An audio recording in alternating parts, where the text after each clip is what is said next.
Hello everyone. Welcome back to the Ice Age tier list for my Commander Review series. This, again, was a very short series, only 4 commanders in this whole entire set. And we're going to make very quick work of this. This is also with the new set of numbers that I have done from the Legend set. So I'm doing them for Ice Age, I'm going to do them for Homelands, and then after Homelands, we'll see exactly how that is playing out. If I like this scaling that you see on the right side of me over this way, if I like how that's starting to spread the board out of creatures, then I'm going to keep it that way. If not, I'll fine tune it in the future, and we'll keep making progress to make this look nice and beautiful. Mwah. All right, so with only 4 commanders, I can make this really short and still talk about everyone.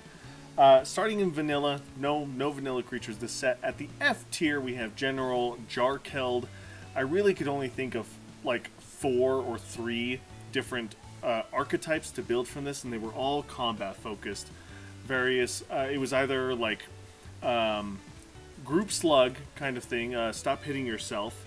It was a take advantage of the combat step as far as like being the attacker, taking advantage of the combat step as being the blocker, and then I did like the tribes was pretty much it, and that was really all I could find, and a lot of those decks had a lot of similarities, so it was F tier for me, maybe D tier if you really wanted to like go into one of those offensive or defensive strategies, so maybe put you up at that 5 different categories or different ideas to build with.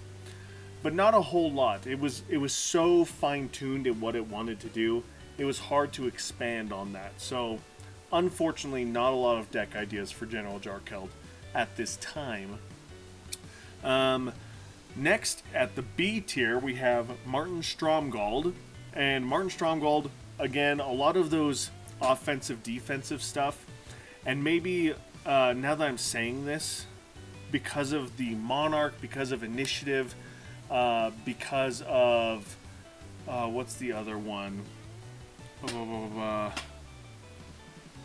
Those like jinxed effects or like Crown of Doom kind of things where you're wanting your opponents to fight each other for something.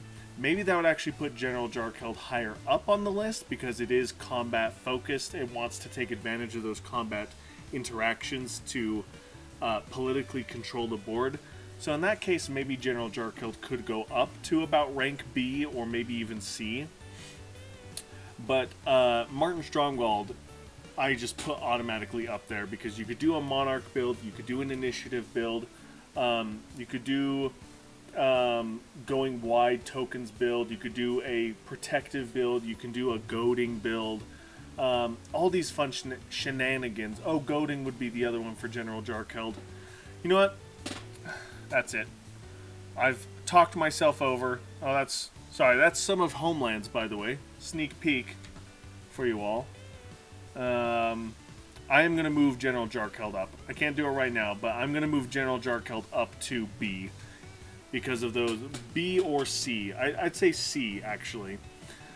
Because you can do all those different focuses and build an entire deck on it. You could build an entire Monarch deck, Initiative deck, goading deck would be very hard to do a mono white, but you could do it with General Jarkeld. So Martin and General Jarkeld, both very great combat commanders. Skeleton Ship went up there because you can do a lot of synergies with proliferating specifically. So because of that, Skeleton Ship goes great in a -1/-1 deck, a +1/+1 deck, a generic counters kind of deck, a Super Friends deck. A lot of people like Skeleton Ship in that regard, so a lot of deck ideas for Skeleton Ship. And nothing in A tier. And lastly, in S tier is Mariek, because everyone loves Mariek, so everyone puts Mariek in a ton of decks, even decks that don't necessarily fit with Mariek because of Mariek's ability.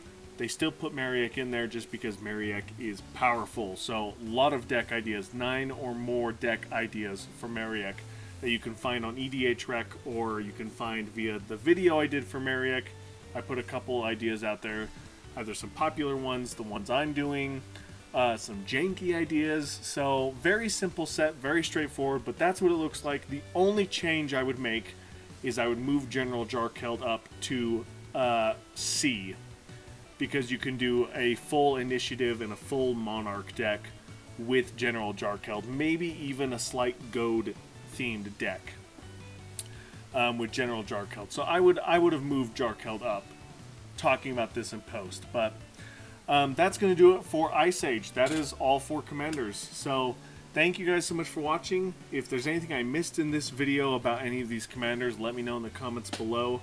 From this point on, we're going to start talking about the Homeland set, which is going to be fun. There's a lot of cards that have abilities and have effects, but no card rulings, because they're very straightforward, which is nice, because I don't have to spend time talking about rulings.